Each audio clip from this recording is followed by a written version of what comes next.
오늘부터 우리가 줌으로 하나님 말씀을 함께 하긴 했는데 하나님께서 잘 적응할 수 있도록 도와내 주시기 바랍니다. 자, 오늘 우리가 함께 할 말씀은 에스겔 24장 15절로 27절의 말씀이 되겠습니다. 에스겔 24장 25절부터 15절부터 말씀 보겠습니다. 성경으로는 구약전서 1187페이지의 말씀이 되겠습니다.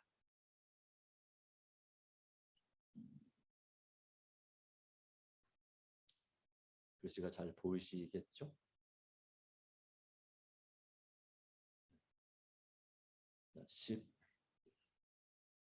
에스겔 24장 15절입니다. 네.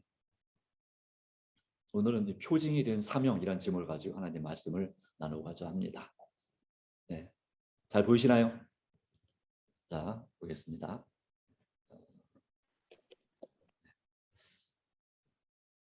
자, 에스겔 24장 15절. 여호와의 말씀이 또 내게 임하여 이르시되 인자야 내가 내 눈에 기뻐하는 것을 한 번 쳐서 빼앗으리니 너는 슬퍼하거나 울거나 눈물을 흘리거나 하지 말며 죽은 자를 위하여 슬퍼하지 말고 조용히 탄식하며 수건으로 머리를 동이고 발에 신을 신고 입술을 가리지 말고 사람이 초상집에서 먹는 음식물을 먹지 말라 하신지라. 내가 아침에 백성에게 말하였더니 저녁에 내 아내가 죽었으므로 아침에 내가 받은 명령대로 행하매 백성이 내게 이르되 내가 행하는 일이 우리와 무슨 상관이 있는지 너는 우리에게 말하지 아니하겠느냐 하므로 20절 내가 그들에게 대답하여 이르기를 여호와의 말씀이 내게 임하여 이르시되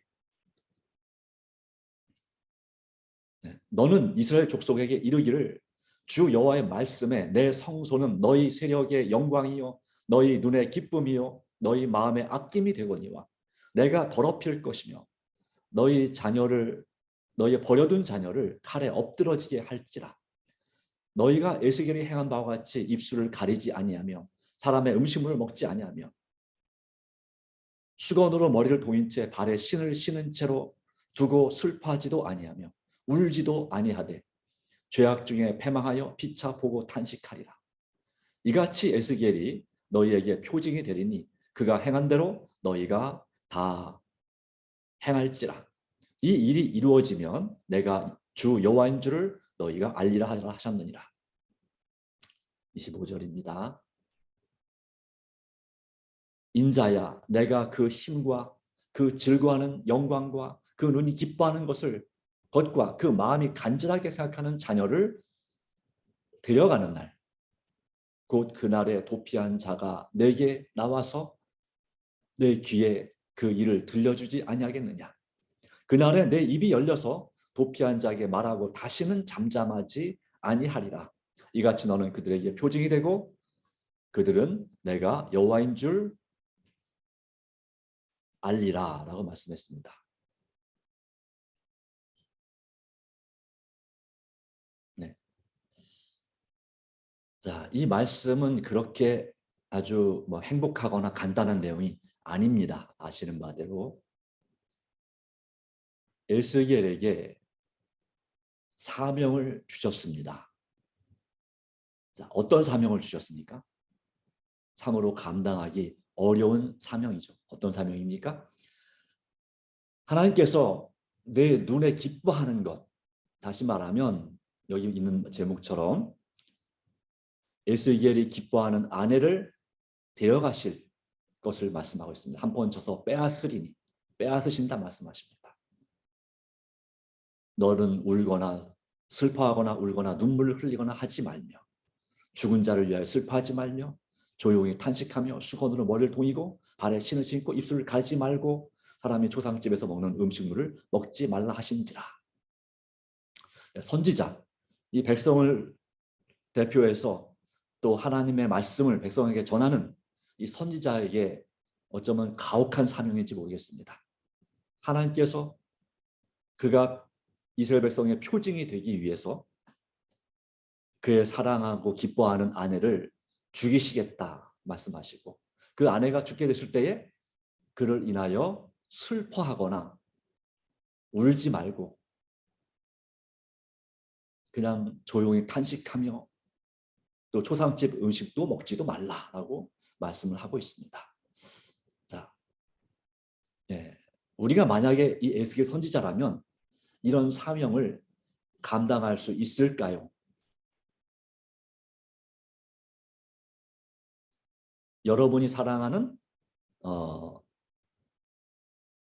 여기 들으시면 대부분 여자분들 성도님이신데, 사랑하는 남편, 어떤 분은 남편이 좀 그럴 수도 있겠고, 사랑하는 예를 들면 자식 중에 하나를 하나님께서 데려가신다고 생각합시다.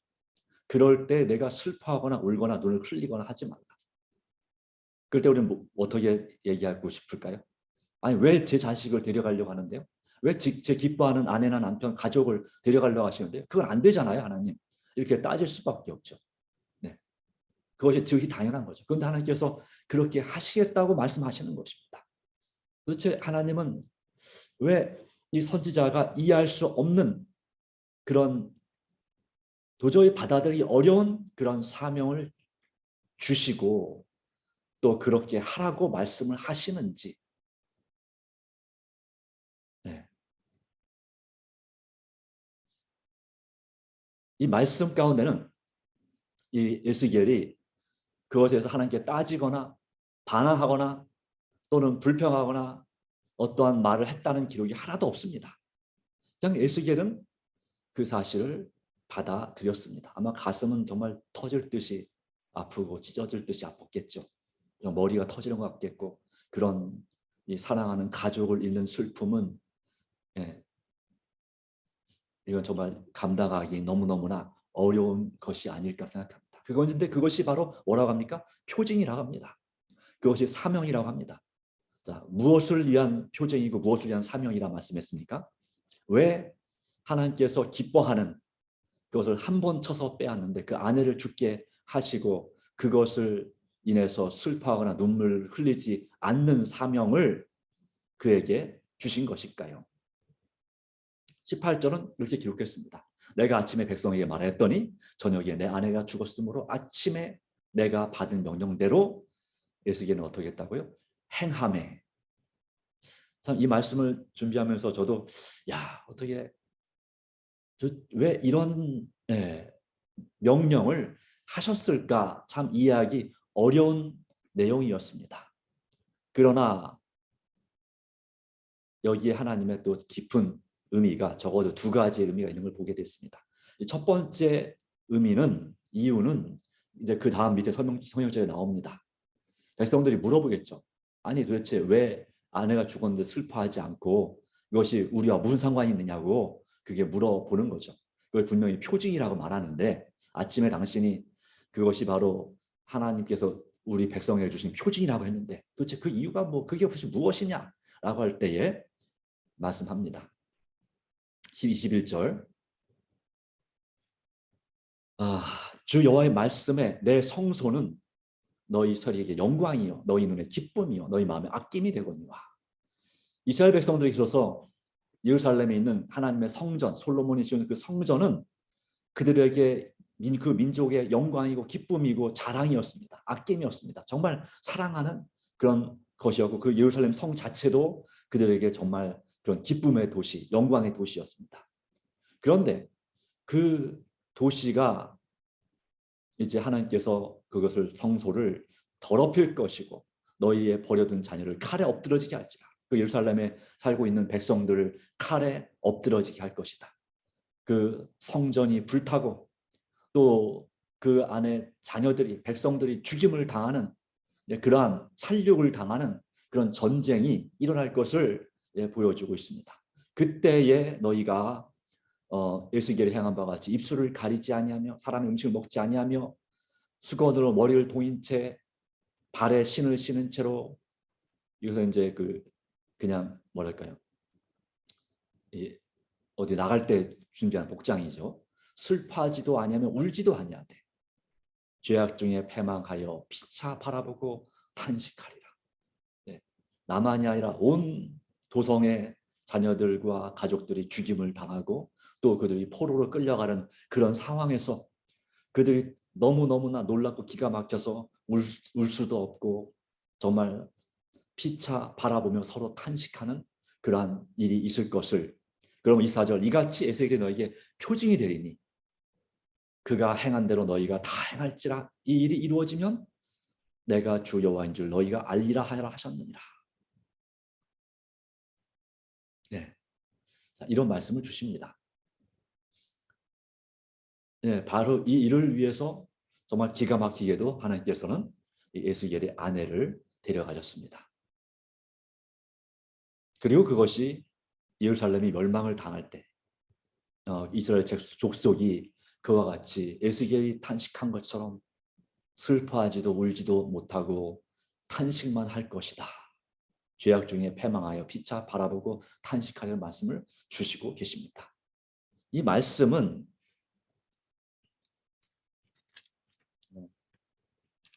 아직 예루살렘이 바벨론 군대에서 포위당하지 않을 때입니다. 2차 포로가 지나고 나서 이제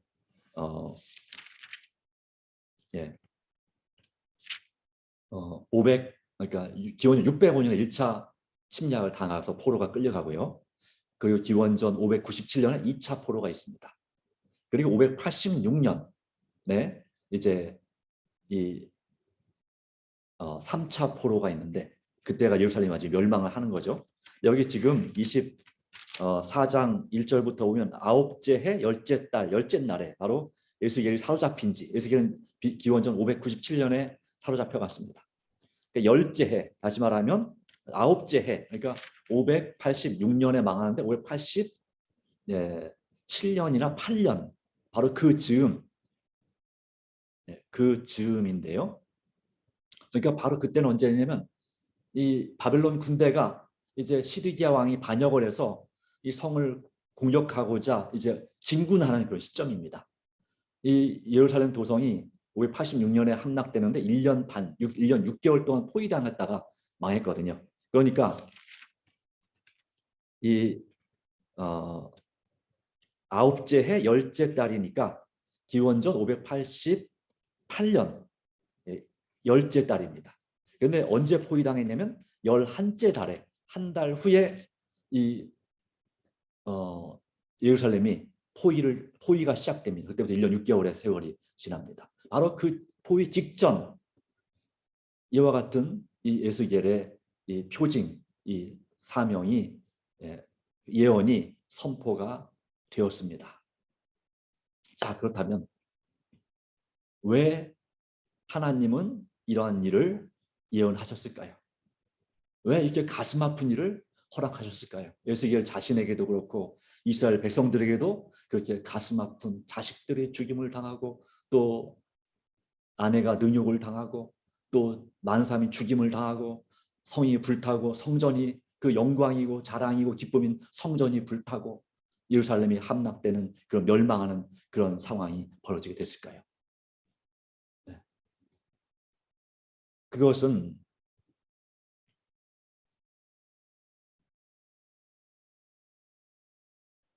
바로 이 에스겔에도 수없이 많이 나오고 예레미야에도 수없이 많이 나오는 그들이 정말 우상 숭배에 빠져서 행음하고 그리고 하나님의 성소를 더럽히고 23장에 보시면 에스겔 23장 보겠습니다.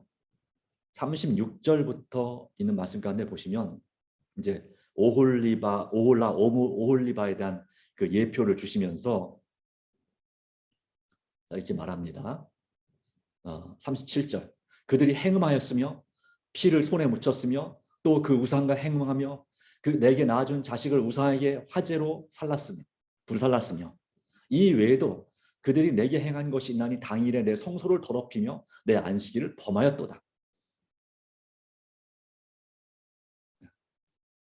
그렇게 해서 우상 숭배를 하고 그날에 그러니까 하나님께서 나 외에 다른 신을 내겠기 말지라 했는데 우상을 섬기는데 자녀를 불살라 드리는 우상, 예, 그런 이 도벳 골짜기 또는 하여튼 그 골짜기에서, 도벳 사당에서, 예, 그런 일을 벌였습니다. 기온 골짜기라고 하는 그곳에서. 예.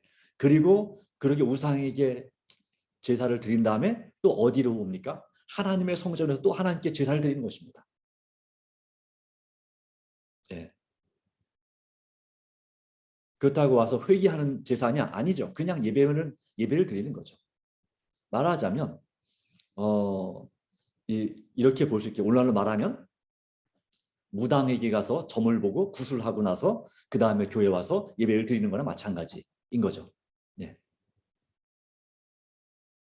그런, 예, 가증한 일을, 더러운 일, 그리고 심지어 자식을 하나님께서 주신 자식을 하나님을 위하여거나 우상을 위하여 불살르는 그런 범죄를 하고 또 행음, 음란한 일을 하고 많은 사람을 죽이고 서로 미워하고 죽이는 그런 일을 하면서 이제 그렇게 하나님께서 아무리 선지자를 보내서 예레미야 선지자를 보내고 에스겔을 보내고 다니엘을 보내고 그 외에 많은 선지자들을 보냈지만 그럼에도 불구하고 그 말을 듣지 않는 이스라엘 백성들의 정말 절망적인 상황. 그럼에도 불구하고 하나님은 끝까지 포기하지 않고 그들에게 회개하라 말씀하시고 차라리 이 바벨론 군대에게 항복하라 그리하면 산다. 네. 예레미야서를 읽어보시면 시드기야 왕에게 이 예레미야가 권하는 것입니다. 어차피 이 나라가 너무나 타락하고 너무나 악해져서 멸망은 작정됐으니까 차라리 끝까지 저항하지 말고 바벨론 군대 느부갓네살 왕에게 항복하라. 그래야면 이 성도 불타지 않고 백성들도 그렇게 뭐 주 살육을 당하거나 욕을 당하지 않고 이 땅에 살게 될 것이고 또 포로를 끌려가도 비참한 일을 당하지는 않을 것이다라고 그렇게, 예, 권면하는 거죠. 그럼에도 불구하고 이스라엘 남방 유다 왕 시드기야는 그 말을 끝까지 듣지 않았습니다. 끝까지 바벨론 군대에 저항했습니다. 그 결과는 어떻게 됐습니까? 이 에스겔 이 24장에 있는 것처럼 정말 그와 같은 아주 불행한 일을, 예, 경험하게 되는 것이죠. 그래서 이와 같은 이 에스겔에게 주어진 이 표징이 에스겔이 너희의 표징이 되어 있는데 그 말씀이 그들에게 그대로 이루어지는 일이 일어나게 됐습니다. 그들이 정말 사랑하는 가족과 사랑하는 도성과 성소가 정말 말 그대로 불타고 죽임을 당하고 불타고 그런 슬픔 가운데 포로 끌려가는 사람들 몇백 명밖에 되지 않습니다. 대부분은 죽임을 당하고, 예, 여러 가지 환난을 당한 모습을 볼 수가 있습니다. 자, 하나님께서 그 일을 허락하신 이유는 무엇일까요? 네, 허락하신 이유는, 네, 하나님께서 충분한 회개할 수 있는 기회를, 예, 주셨습니다. 그러나 이스라엘 백성들은 그 죄악에 잔이 차기까지 그들은 그 죄를 포기할 줄, 그 우상숭배의 그 매력과 그 쾌락을, 예, 포기할 줄 몰랐습니다. 안타깝지만 세상을 사랑하는 그 마음, 세상에서 복을 받고 하나님께도 복을 받는 이 양다리 걸치는 그 신앙을 포기할 줄 몰랐습니다. 그리하여 하나님의 무수한 경고를 끝까지 무시했습니다. 설마 그런 일이 있겠느냐. 도리어 그런 말을 전하는 이 성이 불타고 백성들이 능욕을 당하고 죽임을 당하고 즉 칼과 기근과 전염병이 망하겠다는 그 예언을 하는 선지자를 차라리 죽여버리자고 실제로 여러 선지자를 죽였고 예레미야 선지자도 죽이려고 했습니다. 여러 번 죽을 위기를 당했습니다. 거짓 선지자의 말을, 바로 하나님께 보내지 않은 거짓 선지자들의 말을 더 즐겨 들었습니다. 거짓 선지자들은 평화를 예언했죠. 괜찮다, 괜찮다, 뭐 이런 거죠. 곧 하나님께서 그 포로들을 다시 돌아오게 하실 것이다. 그런데 그 평화를 예언하는 거짓 선지자들은 회개하라고는 절대 얘기 안 합니다. 당신들의 우상 숭배가 잘못되었으니 그것을 진정으로 회개하고 하나님께 돌아오는 말씀을 하면 얼마나 좋겠는가. 그러나 평화를 예언하는 선지자는 그냥 그 악을 선하다고 하는 것입니다. 그 악을 악이라고 지적하지 않는 것입니다. 그것이 사랑이라고 하는 이름으로 그렇게 미화되는 것입니다. 정말 백성을 사랑하는 마음으로 사랑한다면 그들의 허물을 지적하지 말고 덮어줘야 된다. 근데 그걸 덮어줌으로써 그들의 그 죄악을 회개할 줄 모르고 더욱더 큰 악으로 나아간다면 그걸 덮어주는 것이 과연 진짜 사랑인가? 아니라고 하는 것입니다. 여러분의 가족과 자녀들에게도 마찬가지입니다. 여러분의 가족이나 자녀들이 잘못된 길로 나갈 때, 또 우리 교인들이 잘못된 길로 나아갈 때에, 범죄를 행할 때에 그것에 대해서 내가 그 사람에게 그것을 말하면 싫은 소리 듣기 뻔하고 싸움이 일어나고 불편한 일이 많을 것이니 차라리 그냥 침묵하자. 침묵하고 그냥 기도만 해주자. 그것도 물론 필요할지 모르지만,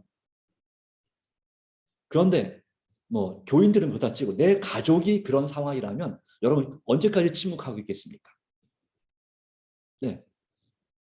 정말 내 가족을 반드시 구원하고 살려야 된다면, 하나님께서 이와 같은 표징을 주신다면 우리는 어떻게 하겠습니까? 이건 이제는 하나님 그들의 가족을 대한 그 심판의 잔이 차가고 있다면 그 심판의 잔이 넘치기 전에 그들이 진정으로 회개할 기회를 최선을 다해서 주어야 되는 것입니다. 내 자신에게 해가 될지라도, 내 자신을 희생해서라도 바로 그런 일이 있어야 함을 말씀하는 것입니다.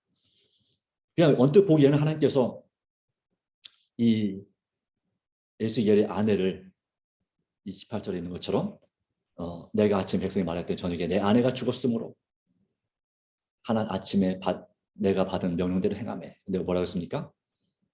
16절에 인자야 내가 내 눈에 기뻐하는 걸 한 번 쳐서 빼앗으리니. 네, 그러니까 마치 이것은 뭡니까? 이 징조를 성취하기 위해서 내 가족을 사랑하는 가족을 하나님께서 진짜 뺏으신 거죠. 예. 그렇게 느낄 수 있죠. 아니 어떻게 하나님이 내 가족을 우리 이 사람 가운데서 뺏어갈 수 있습니까? 하나님 너무하십니다. 라는 상황 도저히 난 이해를 못하겠습니다. 아니 다른 징조를 주셔도 되잖아요. 왜 굳이 내 가족을 건드십니까? 이렇게 말할 수 있는 상황이잖아요. 충분히. 네. 그런데 이 에스겔은 그렇게 하나님께 반항하지 않았다는 것은 참 우리 어떻게 이해해야 될까요? 이 에스겔의 마음이 어땠을까요? 하나님께 대한 원망이 가득했을까요? 아니면 정말 이렇게 할 수밖에 하나님의 마음을 조금이라도 이해했을까요? 성경에 나와 있지 않습니다. 그러나 에스겔은 정말 내가 받은 명령대로 행하면, 차라리 그렇게 말씀할지도 모르겠죠. 하나님 제 아내는 건들지 마시고 차라리 저를 죽이십시오 라고 했을지도 모릅니다.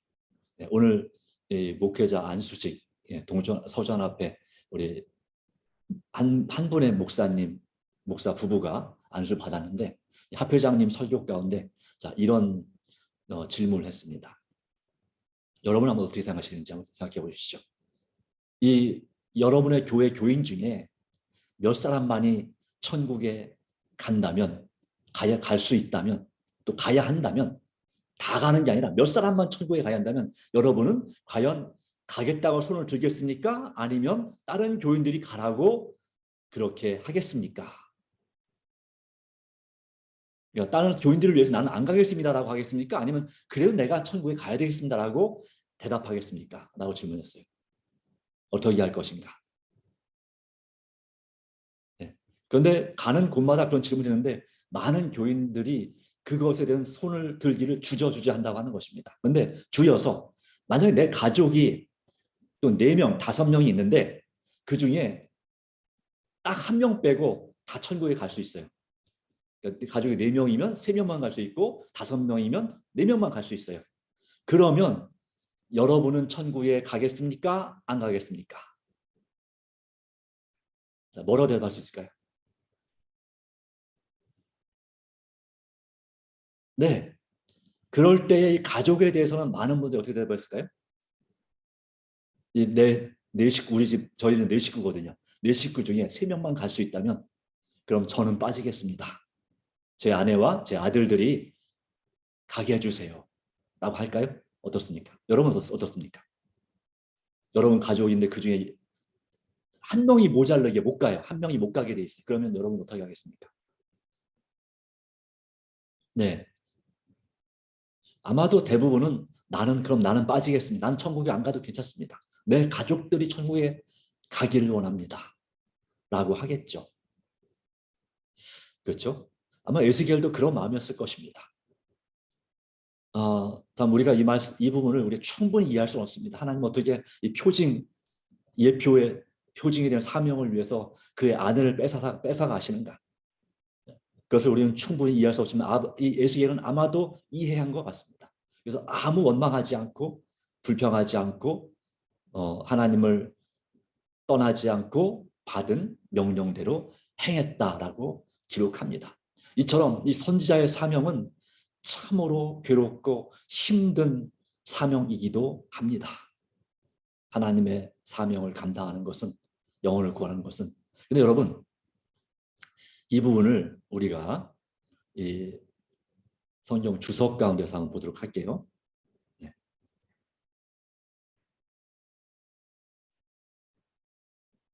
네, 잘 보이실지는 모르겠어요.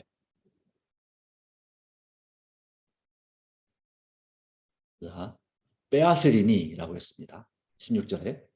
이것이 우리 교회 성경 주석인데요. 에스겔에게 잘 보이시나요? 잘 모르겠습니다. 어, 일단 제가 읽을게요.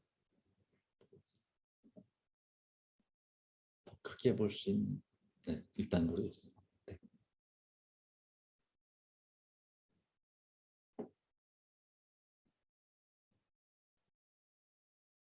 자, 에스겔에게 그의 깊이 사랑하는 아내가 죽을 것이라고 알려진다. 여기에 사용된 표현 때문에 그녀의 죽음이 하나님께서 직접 주신 결과라고 생각할 필요는 없다.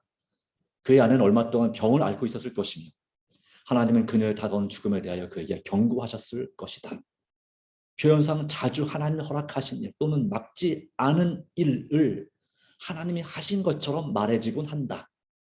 이런 의미로 우리가 그러니까 멀쩡한 건강한 아내가 갑자기 죽었다고 볼 수 없을지도 모른다 이 말입니다.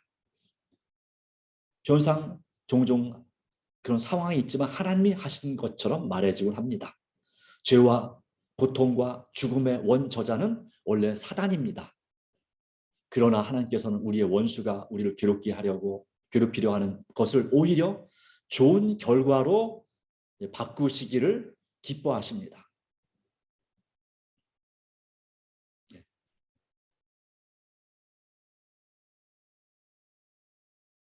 로마서 8장 28절 말씀 가운데 모든 것이 합력하여 선을 이룬다 말씀했죠. 믿는 자들에게는 여기에서 에스겔의 눈에 기뻐하는 것을 이름은 백성들의 마음에 하나님의 기별을 확실하게 보여주기 위해 사용되었다. 에스겔의 경험은 하나님의 사업에 참여하겠다고 해서 고통과 비운으로부터 면제받는 것이 아니라는 교훈을 강하게 심어줍니다. 때로는 하나님의 일꾼들이 그리스도인 사역에 적극적으로 참여하지 않은 자들보다 더욱 참혹하게 공격을 받는 듯이 보일 때도 있습니다. 멀리 떨어진 선교 지역에서 자신의 생애를 봉사에 바친 사람들에게 재난이 닥칠 때가 많이 있습니다. 그러한 헌신적인 사람들에게 갑자기 죽음이나 심한 질병이 닥쳐올 때가 있습니다. 네, 그렇습니다. 1874년 우리 재림교회 최초의 선교사인 제인 앤드루스 선교사 가족이 스위스 오스트리아 지역에 복음을 전하러 갔을 때 그는 이제 사랑한 두 딸과 아내와 함께 갔는데요. 그곳에서 그는 자기의 사랑하는 아내와 두 딸을 잃었습니다. 풍토병으로. 그리고 그 자신도 그 땅에 묻혀서 죽어야 했습니다.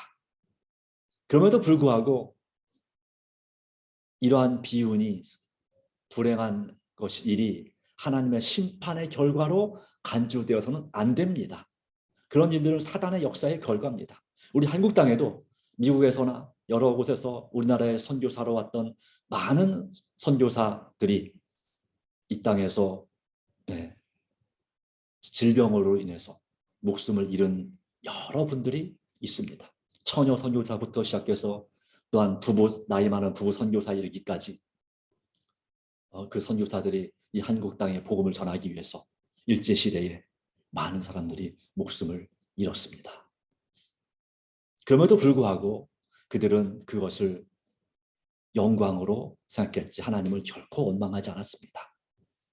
그런 죽음은 사단의 역사의 결과지만 원수는 어느 정도 영혼들에게 접근이 허락되어야 하는데 그래야 마지막에 자신에게 공평한 기회가 주어지지 않았다고 불평할 수 없기 때문입니다. 이 원칙은 욥의 역사에서 드러났습니다. 그러나 원수가 괴롭힐 때 하나님은 그 깊은 슬픔의 일들을 선을 위해 사용, 즉 남은 자들을 정결케 하시기를 기뻐하십니다. 네, 이와 같은 안타까운 일들이 있지만 우리는 하나님을 끝까지 신뢰하고 믿음으로 하나님을 의지해야 될 줄로 믿습니다. 네. 본질적인 복과 그리고 덤의 복에 대해서 또 본질적인 저주와 덤의 저주에 대해서 들은 것이 있을 줄 믿습니다. 네, 우리 삶에서 하나님께서 주시는 귀중한 은혜와 역사가 있습니다. 그러나 때때로 이와 같은 일이 우리의 마음을 아프게 할 때도 있지만 그러나 하나님께서는 우리를 통해서 사명을 이루기 원하십니다. 또한 이것은 무엇에 대한 예표이냐면요. 사랑하는 자녀를 아내를 빼앗는다라고 말씀하셨는데 우리 인류를 구원하기 위해서 하나님 아버지께서는 이 에스겔의 경험처럼 그의 가장 사랑하는 아들 독생자 예수님을 우리를 위해서 죽게 하셨습니다. 이 에스겔이 그의 사랑하는 기뻐하는 아내가 이 징조 사명을 이루기 위해서 그 예표가 징조가 표징이 되기 위해서 죽어야 됐던 그 아내를 잃어야 했던 그 가슴 아픈 그 상황 못지않게 그 이상으로 하나님께서는 저 여러분을 살리고 구하기 위해서 정말 우리를 사랑하시는 그리고 죽음보다 더 강한 사랑으로 우리를 사랑하시는 예수님을 그 사랑하는 독생자 아들 예수님을 우리를 위해 주셔야만 했습니다. 그것은 얼마나 가슴 아프고 괴로운 일이었을까요? 네, 바로 예수님의 그 마음, 그 아들의 심장이 파열되는 그 모습을 보는 아버지의 마음은 얼마나 힘들고 아팠을까요? 바로 그러한 예수님에 대한 또 세상을 향한 하나님의 이처럼 사랑하심을 이 에스겔의 이 경험은 우리에게 보여주고 있습니다. 그리고 그 모든 괴로움과 억울함은 하나님께서 분명히 갚아주실 것입니다. 그러므로 우리는 이 죄악의 잔이 찰 때까지 정말 설마 하면서 또 내 자신의 죄를 끝까지 고집해서는 안 될 줄 믿습니다. 진정으로 회개하고 진정으로 하나님을 의지하고 마침내 그 날이 왔습니다. 그 날이 올 때에 예루살렘이 멸망하는 날, 그 힘과 그 즐거워하는 25절 영광과 그는 기뻐하는 것을 그 마음에 간절히 생각하는 자녀를 데려가는 날이 왔습니다. 물론 그 이스라엘 백성들의 자녀들이기도 하지만 하나님께서 정말 사랑하는 간절하게 생각하는 그 자녀들을 데려가는 날이 왔습니다. 심판의 날이 왔습니다. 그날에 그 도피한 자가 에스겔에게 예루살렘의 멸망에 대해서 얘기할 때 다시는 말하고 다시는 잠잠하지 아니하리라. 우리는 우리 주변에서 여러 가지 환난과 어려움을 당한 사람들을 만날 때 우리는 어떠한 반응을 보이고 있습니까? 어떤 위로와 어떤 권면과 어떤 증거의 말씀을 그들에게 해주기를 원하십니까? 그런 사람들을 위해서 우리도 할 말이 있어야 합니다. 정말 주님의 사랑과 바로 예수님의 그 희생을 우리는 바라보게 만들어야 될 줄로 믿습니다. 그리고 그 죄악의 찬이 넘칠 때까지 그렇게 회개하지 않는 상태가 아니라 지금 바로 진심으로 회개하는 하나님의 자녀가 되기를 간절히 호소할 필요가 있다고 믿습니다. 저와 하나님께서 저와 여러분을 도와주시고 은혜 주셔서 이 양다리 걸치는 신앙에서 빨리 돌아서서 정말 주님을 의지하고 하나님을 바라보는 그런 삶이 되길 바라고 언젠가 그 아픔과 슬픔을 온전히 해결해 주시고 다시 잃어버린 가족과 헤어진 가족과 다시 만나게 되는 그 생명의 부활의 아침을 초청합니다. 믿음으로 나가기를 간절히 바랍니다. 하나님께서 참으로 도와주시기를 간절히 바라면서 오늘의 말씀을 정리합니다. 네, 오늘 우리가 특별히 기도할 제목이 있는데요. 그 제목은 내일 우리 김나영 집사님, 천연 샴푸와 비누를 만드시는 그 김나영 집사님이 목 디스크 수술을 하신답니다. 그래서 그 김나영 집사님의 치유를 위해서 간절히 기도해 주시기를 부탁을 드립니다. 그리고 또 우리 기도 제목 있죠? 새벽 기도마다 기도한 제목, 성령 충만을 위해서, 또 이 교회 지역 재개발 문제를 위해서, 또 아프신 분들을, 그 외에도 여러 가지 암으로 투병하는 여러분들이 있습니다. 분들을 위해서 간절히 기도해 주시고, 특별히 오늘은 내 가족을 위해서, 내 가족의 구원을 위해서 정말 간절히, 또 가족의 올해 계획이 있잖아요. 그걸 위해서 정말 간절히 기도하는 시간을 가졌으면 좋겠습니다. 김나영 집사와 그리고 교회를 인도할 분들을 위해서, 그리고 여러분의 가족을 위해서, 또 정말 마음을 다해서 간절히 기도해 주시기 바랍니다. 우리 다 같이 머리 숙여 잠깐 동안 기도하는 시간 갖도록 하겠습니다. 찬미 후에 찬양이 나오는 동안 기도하시고, 그 다음에 제가 대표로 기도하고 마치도록 하겠습니다.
다 같이 머리 숙여 기도하겠습니다.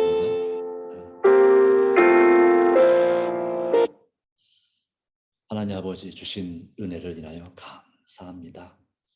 그러나 주님, 때때로 우리가 이해하지 못할 만한 그런 일들이 이 세상에 많이 일어나고 있습니다. 주님, 이 에스겔의 경험처럼 우리에게 준 사명과 또 믿음을 지키는 일에 있어서 고난이 있고 또 우리에게 주께서 종종 고난당한 자들을 보내주시기도 하십니다. 우리는 이들에게 무슨 말을 증거해야 될지 우리에게 할 말을 준비시켜 주시고 또한 믿음의 눈으로 또 주님께서 우리를 위해 희생하신 그 크신 사랑을 다시 한번 되새기고 또 우리 이 말씀을 분명히 이해할 수 있는 그런 성령의 감동을 허락해 주심을 믿고 감사드립니다. 하나님, 심판의 잔이 차기 전에 회개할 수 있는, 회개하라고 강력하게 호소하시는, 정말 자신을 희생하면서까지도 호소하시는 그런 선지자의 기별, 그리고 또한 하나님의 기별을, 이 마지막 시대의 기별을 기억하게 하옵소서. 그리고 참으로 우리 가족을 위해 더 뜨겁게 기도하고 우리 이웃의 구원을 위해서, 교우들의 구원과 믿음을 위해서 함심하여 기도하는 우리가 되게 해주시기를 간절히 간구합니다. 말로만이 아니라 진심으로 주님을 의지하고 원망한 대신에 감사하고 불평하는 대신에 기도할 수 있는 우리 삶이 되게 하여 주시고 하나님의 뜻이 무엇인지를 우리가 오해하는 대신에 이해할 수 있도록 도와주시고 죽음보다도 강한 사랑으로 우리를 사랑하시는 그 사랑을 아버지 깨닫게 하여 주시옵소서. 오 주님, 우리 삶 가운데 죄 많은 이 세상에서 많은 슬픔과 아픔이 있지만 담대하게 지혜롭게 또 오래 참음으로 승리할 수 있는 그리스도인들이 되게 하여 주시옵소서. 오늘 우리가 합심하여 기도한 기도 제목을 기억하여 주셔서 또 우리 김나은 집사 수술이 잘 되게 하여 주시고 우리 가족과 교우들의 건강과 구원을 위한 기도가 응답되게 하여 주시옵소서. 주님, 모든 걸 주에 딱합니다. 이 3일 저녁도 주님의 은혜가 함께 하심을 믿고 감사드립니다. 또 이제 살아가는 수요일, 목요일, 금요일 또 안식일 맞이할 때까지 날마다 말씀과 기도로 믿음으로 살아갈 수 있도록 은혜 베풀어 주시옵소서. 이 모든 말씀 예수님의 이름, 우리를 정말로 사랑하시고 죽음보다도 강한 사랑으로 우리를 위해서 목숨을 버리신, 그리고 우리를 구원하시기를 기뻐하시고 지금도 우리를 위해서 기도하시는 예수님의 이름으로 간절히 기도드리옵나이다. 아멘. 예, 우리 함께 하신 5분의 성도님 진심으로 감사합니다. 네, 주님께서 복 주시기 바랍니다. 네, 금요일 날 뵙도록 하겠습니다. 감사합니다.